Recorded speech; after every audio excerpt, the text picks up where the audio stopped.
Hello everyone, good morning.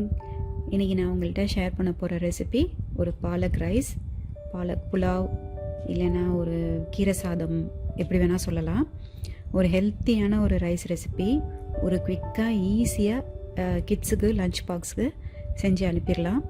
Within ஒரு 30 மினிட்ஸ்க்குள்ளார நம்ம இதை செஞ்சிடலாம். ரொம்ப ஹெல்த்தியான ரைஸ் ரெசிபி, ட்ரை பண்ணி பாருங்கள். இந்த பாலக் ரைஸ் பண்ணுறதுக்கு நான் வந்து ஒரு பஞ்ச் பாலக் எடுத்திருக்கேன். அந்த பாலக்கை நல்லா க்ளீன் பண்ணிவிட்டு அதோட காம்பை நீக்கிடலாம்.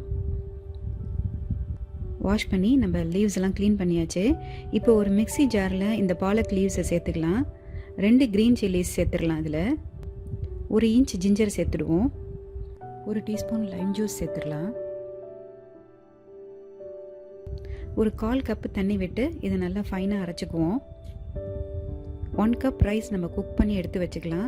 அதை கம்ப்ளீட்டாக ஆற விட்டுருவோம். ஒரு கடாயை ஹீட் பண்ணிவிட்டு அதில் 1 டேபிள் ஸ்பூன் ஆயில் சேர்த்துடலாம். அதோட 1 டீஸ்பூன் கடுகு, 1/2 டீஸ்பூன் உளுத்தம்பருப்பு, 1/2 டீஸ்பூன் கடலைப்பருப்பு, நல்ல ஒரு கைப்பிடி முந்திரி பருப்பு, 2 காஞ்ச மிளகாய், இதெல்லாம் சேர்த்து நல்லா ரோஸ்ட் பண்ணிக்கலாம். பருப்பு நல்லா பொன்னிறம் ஆகிற வரைக்கும் நல்லா வறுத்துக்குவோம். நம்ம அந்த அரைச்சி வச்சுருக்க இந்த பியூரியை இதோட சேர்த்துடலாம்.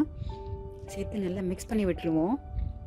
ஒரு 1 டீஸ்பூன் சால்ட் இதோட சேர்த்து நல்லா மிக்ஸ் பண்ணி விட்டுறலாம். 1 டீஸ்பூன் கீ இதோட சேர்த்துடுறேன். சால்ட்டோட லெவல் எப்படி இருக்குதுன்னு செக் பண்ணி பார்த்துங்க. இன்னும் கொஞ்சம் சால்ட் தேவைன்னா இந்த ஸ்டேஜில் சேர்த்துக்கலாம். இப்போ ரைஸை சேர்த்துடலாம். ரைஸை சேர்த்து அந்த கிரேவியோடு நல்லா மிக்ஸ் ஆகிற மாதிரி நல்லா மிக்ஸ் பண்ணி விட்டுடலாம். மிக்ஸ் பண்ணி விட்டுட்டு ஒரு 1 மினிட் அதை நல்லா சாட் பண்ணுவோம். அதுக்கப்புறம் ஸ்விட்ச் ஆஃப் பண்ணிடலாம்.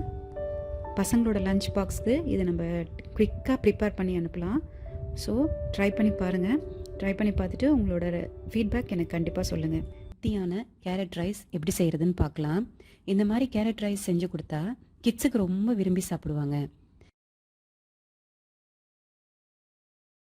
கேரட் ரைஸ் செய்கிறதுக்கு நம்ம கேரட், ஆனியன், கார்லிக் எல்லாமே பொடியாக நறுக்கி வச்சுருக்கோம். கேரட் வந்து கிரேட் பண்ணி எடுத்து வச்சுக்கிறோம். Basmati rice, 1 cup basmati rice 15 minutes தண்ணியில் சோக் பண்ணி வச்சுக்கிறோம். 15 மினிட்ஸ் கழித்து அதில் 1/2 கப் தண்ணி விட்டு பட்டை, கிராம்பு, ஏலக்காய், ஸ்டார் அனஸ், பிரியாணி இலை எல்லாத்தையும் சேர்த்து 1 டீஸ்பூன் சால்ட் போட்டு அதை நல்லா குக் பண்ண போகிறோம். குக் பண்ண பாஸ்மதி ரைஸை நம்ம நல்லா ஆற விட்டதுக்கப்புறம் குக்கிங் ப்ராசஸை ஸ்டார்ட் பண்ணலாம். இப்போது ஒரு கடாயில் எண்ணெயை விட்டு அதில் 1 டீஸ்பூன் சீரகம் சேர்த்துட்டு அதில் அதோட பட்டை, கிராம்பு தேவைன்னா போட்டுக்கலாம், இல்லைன்னா கூட அது ஆப்ஷனல் தான்.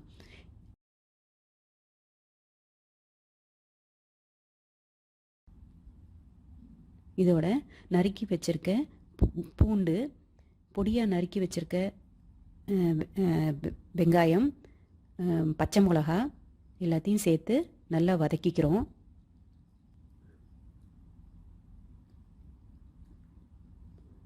நல்லா வதக்கின பிறகு வெங்காயம் நல்லா சாஃப்ட் ஆனதுக்கு பிறகு பச்சை மஞ்சள் உங்களுக்கு கிடைக்கலன்னா நீங்கள் வந்து டர்மரிக் பவுடர் கூட சேர்த்துக்கலாம். நான் நல்லா பச்சை மஞ்சள் நல்லா துருவி அதில் சேர்த்துருக்கோம். சேர்த்ததுக்கப்புறம் பார்த்திங்கன்னா அது ஒரு நல்ல கலர் கொடுத்துரும். இந்த பச்சை மஞ்சள் சேர்க்கறதுனால நல்ல ஒரு எல்லோ கலர் கேரட் ரைஸ் நமக்கு கிடைக்கும். இதோட துருவின கேரட்டை நம்ம அதில் சேர்த்துடுறோம். சேர்த்துட்டு நல்லா வதக்கிக்கலாம். வதக்கணுன்னா அந்த ரா ஸ்மெல்லாம் போயிடும். அதில் 1 டீஸ்பூன் சால்ட் போட்டு அதையும் சேர்த்து நம்ம நல்லா வதக்கிக்கிறோம். அதுக்கப்புறம் இப்போ நல்லா குக் பண்ணி வச்சு ஆற வச்ச பாசுமதி ரைஸை நம்ம அதோடு சேர்த்து அதையும் நல்லா கலந்து விட்டுக்கிறோம். அரிசி உடையாமல் பொறுமையாக கலந்துக்கலாம். அதோட 1 டேபிள் ஸ்பூன் வந்து கீ சேர்த்துக்கிறோம். கீ வந்து நல்ல ஃப்ளேவர் கொடுக்கும் ரைஸுக்கு. அதே நேரத்தில் ரைஸ் நல்லா பஃப் ஆகி வர்றதுக்கும் நல்லாயிருக்கும். கடைசி ஸ்டெப்பில் சேர்த்தா நல்லா வந்து ரைஸ் வந்து நல்லா வாசனையாக இருக்கும். கொத்தமல்லி இலையை வந்து தூவி இறக்கிடலாம்.